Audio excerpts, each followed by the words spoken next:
Okay, it's the post-vet report. Oh, hi, baby. Uh, I guess I need to sit down because you're not having any of this squat stuff. So let me sit down. It's the post-vet report. Everybody's having their little hay snack now because we were late on breakfast. So if you watch my getting ready for the vet visit, you know that I kind of held off everybody's breakfast, used their grain, their normal breakfast grain, to sort of lure them in and get them corralled for the vet. Here's my little girl right here, huh? Yeah, you're just sleepy? So I don't feed them hay. Actually, this is the only stall that still gets hay at this time, but I would not have fed them hay before the vet because you don't want them to have a full belly. If there's any procedure that needs to happen, you don't want them to be, these guys chew cud, so you don't want them to be chewing cud. I mean, it's easier if they're not focused on breakfast. So their breakfast is rather late this morning. And hi kids. They're surviving just fine. But yes, now it's lunchtime or breakfast for them. So how did things go? Things went really well. The whole appointment took about an hour and a half. And while that sounds like a lot of time, and in the course of a vet's day, it is a lot of time to spend at one place. We had 9 adult does, 2 adult bucks, 2 adult donkeys, 2 adult pigs, and the associated babies floating around that all needed to be checked, weighed, have whatever shots they needed, whatever procedure they needed done. This might be the sweetest thing ever. She has just tucked herself in. Of course, it's like so hot. I'm sopping wet and sweating. And she's nice and warm and toasty in my elbow.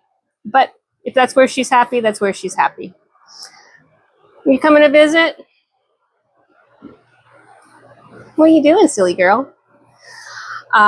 So on the good news side, I have current weights on all of the animals, which is always helpful for lots of reasons. But the most important reason is knowing their current weight means if they need medication, you get your dosages right. When you do guesstimates, and for years I did guesstimates, it's amazing how far under you guess they are. For example, my miniature donkeys, I sort of would have guessed them at somewhere between 200 and 250 pounds each. Well, Penny, hi girlfriend, is 290 pounds, and Dee Dee is 310 pounds. Now we know they're a little chubby. We'll get over that. Sorry for the tail in the camera view, but that's just where she wants to be right now. But they're bigger than you think. Ren, for example, right here in front of us, she's like the size of some of the babies, right? So what do you think she is? 30 pounds, 40 pounds? No, she's 59 pounds. So your guesstimates based on eyeballing and even based on handling them. I mean, I can pick up Ren with no problem. So I literally would have put her at like 40 pounds, would have been my guess. Nope, she is 60 pounds or 59 technically, right? So knowing that correct weight, one, anytime I need to give medication, then I know exactly what the right dosage is. But 2, I also have a baseline to compare it to from year to year or from weighing to weighing, right? So if I weigh them before winter, I know if they've gained weight over the summer, if they've held their own. If I weigh them after winter, I know how they did in terms of their wintering. So, all of that is good, right? All of the adult animals got their shots. The goats got their rabies shots. The donkeys got all their vaccines for the year. The pigs don't get shots. They don't really need it, thankfully. But they got their hooves trimmed. Miles had his tusks trimmed. So I have a whole pocket full of Miles' teethuses. We're going to have to put it under his pillow. Here, wait. These are his tusks. Whoops, I dropped one. Hold on. Here we go. And as you notice, like there is no root or anything there. It's a very different type of tooth than ours. So that in and of itself is fabulous. Because they can be taken off. There's no pain involved. There's no surgery involved. There's no anesthesia involved. It's actually quite a quick process. And now we won't get stuck on the fence anymore. So we haven't trimmed them in several years because he does not use his tusks, thankfully. Hi, are you coming in for a visit? Some boars, male pigs, will use their tusks as weapons, and they can hurt a person or hurt another animal. Miles has never demonstrated that in all his years, and he's an old guy now, so we trust that he's not going to start. So we only trim his tusks when they become a deterrent to him being healthy, happy, and yes, when I saw him getting stuck on the fence line, getting his tusks stuck on the fence line, it was time for the trim. So it's been several years since his has been trimmed, but he's definitely ready for a trim now. And it's done. What else? What else can I tell you? I think I've told you before that I'm a little worried about my old ladies, right? Fanta and Emma. Actually, we're going to get up because between JC and Ladybug, I can't get anything accomplished. I can't even think straight. They're both up in my face. So, we've talked a little bit about how Fanta and Emma are definitely getting up there in years, how their body condition is a little rough. I've provided worming for them. I've done my fecals and don't see worms, but I did give our vet a couple of samples from both of them, and we're going to run a comparative and see if maybe I'm wrong, right? I'm using basic equipment. I was going to say not professional, but that's not true. I've got semi-professional equipment, but I'm not a professional by any means. And, it's entirely possible that I'm not doing, preparing the samples 100% appropriately. It's possible that I'm not counting correctly. It's possible that I'm not spotting all the things because I'm not medically trained. I do the best I can, but it's always nice to have a professional recheck my work. So she's going to do that for me, and we'll get some results on that. If they're not wormy, then really what it boils down to is age. And that puts us in a position, not right this very second, but certainly as we start to move through the summer, this is the time when they should be, they've got all this grass. See Emma's out there in the grass.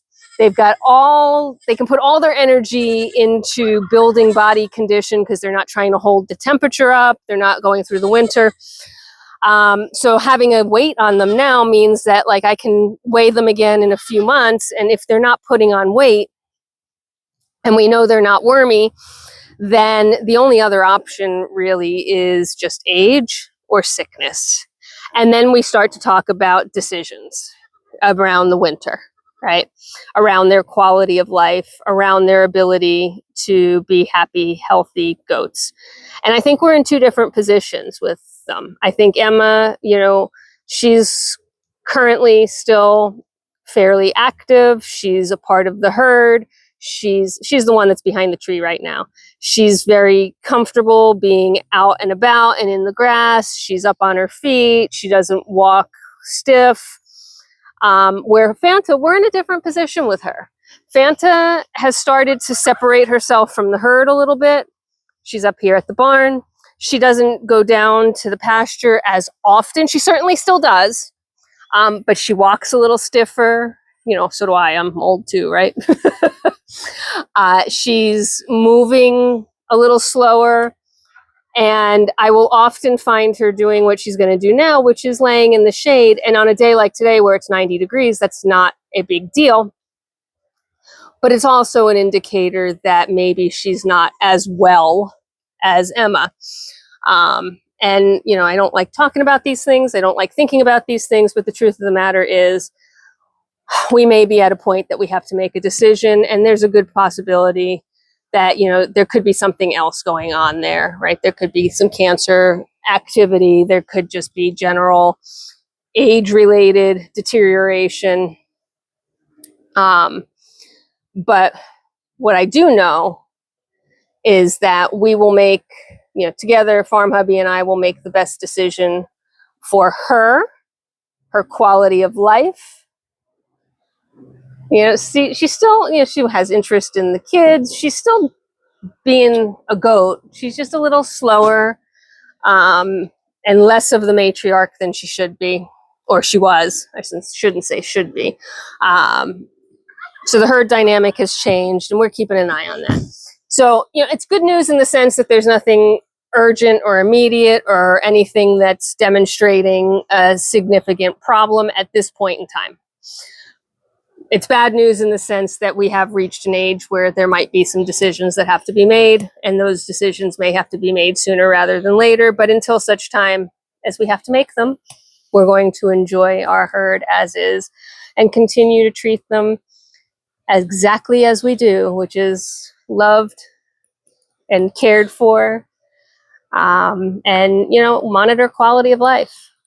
Quality of life is more important than quantity, and we'll have those talks when it's time. Are you just laying down? Everybody, all right, everybody has finished their hay for the most part. They're all out here now because I'm out here now. And I think the last thing we're going to go check in on is the piggies. The piggies they've had the hardest day, right? Because they've had to have their hooves trimmed and their tusks trimmed. Well, Olive doesn't have tusks, but now they're sleeping. They're napping out in the sun. It won't last long. The temperature is climbing exponentially as we speak. So they will not stay out here too long, which is a good thing because Miles would probably get a sunburn. So they'll move back into the stall in the shade as soon as they sort of absorb as much heat as they decide they want. And I think that's about it for the post-vet visit. Like I said, it went really well. I'm super pleased with the reports and the look and the feel of everybody. And we didn't find anything concerning, which is always a good thing. And yeah, now I have good weights on everybody, and we'll be able to move through the seasons. We're certainly moving into summer a lot faster than we're supposed to be. The funny part is after this mini heat wave that we're having, see, Emma, look, Emma just acts differently. And it's sort of a comparison and contrast, right? She's a little bit more alert. She's a little bit more aware of her surroundings, interested in still being, a goat, so to speak. Anyway, sorry, I'm talking and thinking at the same time, which is never a good thing. So overall, no surprises. We know some of our animals are a little bit, quote unquote, over-conditioned, i.e. fat, Denali being one of them. Interestingly, Denali is 130 pounds. She's a bigger goat than some of our others, but she should be more like 90. She's tremendous. So we're going to bleed her. We have her on a strict diet now. She's going to continue to be on a strict diet for the whole summer. And then the hope would be that she gets pregnant, and rather than feed her like we normally would for a pregnant goat, we're going to use that pregnancy to help bleed off more of that weight, to get her to a healthier weight. Anyway, that's the plan. We'll see if she cooperates with it. But I am now sopping wet just from standing here for a few minutes out in the sun. So I am going to call it a day and return you to your regularly scheduled programming. Thanks for being here. Thanks for being a part of this. And thanks for the good wishes on a good checkup. And until next time, there's work to be done. Bye for now.